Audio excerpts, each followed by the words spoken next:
नमस्कार साथियों, मिथास की कहानियाँ यूट्यूब चैनल में आपका हार्दिक स्वागत है। साथियों, आज की कहानी का शीर्षक है बुरी सोच का बुरा नतीजा। एक सेठ जी थे। उन्होंने अपनी सारी ज़िंदगी बहुत मेहनत की थी, इसलिए वो काफ़ी धनवान थे। उनका नाम गांव के अमीर लोगों में आता था। सेठ जी के पास संपत्ति भी अच्छी थी। उनके 4 बेटे थे। एक दिन सेठ जी को लगा कि अब मुझे अपने चारों बेटों के बीच अपनी संपत्ति बांट देनी चाहिए। उन्होंने अपनी सारी संपत्ति का हिसाब कर दिया और अपने चारों बेटों को कितना कितना देना है उसका भी हिसाब कर दिया। उनके चारों बेटों ने कहा कि हम सब मिलकर आपको 3-3 महीने रखा करेंगे। ऐसा चारों ने मिलकर पिताजी को 12 महीना मतलब कि 3-3 महीना रखने का प्लान बनाया था। सेठ जी को भी अपने चारों बेटों के इस इरादे से कोई समस्या नहीं थी। अब सेठ जी ने और उनके चारों बेटों ने यह संपत्ति बांटने का फैसला गांव के सरपंच के सामने लेना का निर्णय लिया।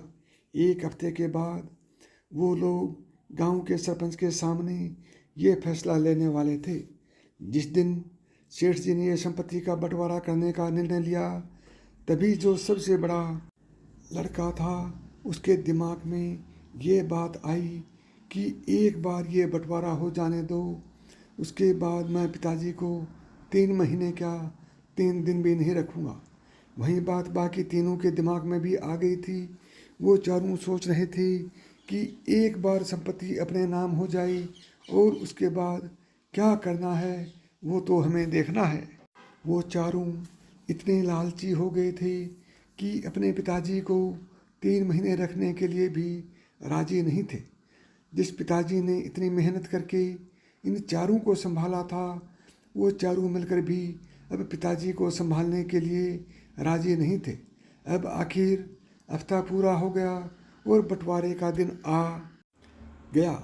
चारों बेटे और सेठ जी ये फैसला करने के लिए गांव के सरपंच के पास जाते हैं। गांव के सरपंच सेठ जी से पूछते हैं कि आप अपनी सारी संपत्ति अपने चारों बेटों को बांटना चाहते हो और वो चारों बदले में आपको 3-3 महीना अपने घर पर रखेंगे। क्या आपका ये अंतिम फैसला है? तभी सेठ जी ने कहा, जी नहीं, मेरा अंतिम फैसला ये है कि मैं अपने चारों बेटों को 3-3 महीना अपने पास रखूँगा और बाकी के 9 महीने वो अपने हिसाब से रहेंगे।